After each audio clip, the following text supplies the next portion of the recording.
away, swept away. Sa mga nag-umpisa at labas-pasok sa elevator, konting ingat dahil posibleng may kasakay kayong panganib. Yan po ang sangkatutak na germs na pwede maipon sa elevator button lamang. Button pa lang, ha? Button pa lang yan.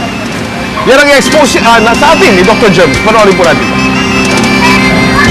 Alam niyo ba na sa isang buto ng elevator may libo-libong germs na nakabalot dito? Ano ang mangyayari sa bawat pindot mo? Yeah, probably. Hindi kaya sa bawat pindot mo ng elevator may kumakapit din na germs sa kamay mo? Alamin natin kay Dr. Germs.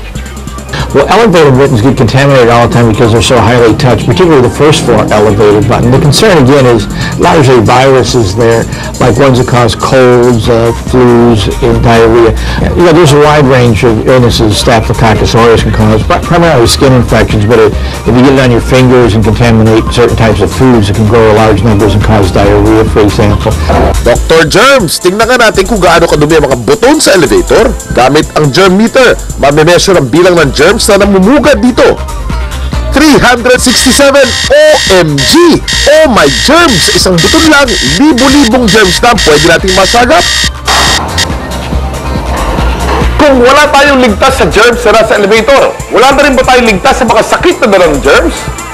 The best way to protect ourselves from high numbers of germs is to wash with soap with a high level of germ-fighting ingredient. Para maiwasan ang pagkalat ng germs na nagdadala ng sakit, maghugas ng kamay gamit ang sabon na may high level of germ-fighting ingredient.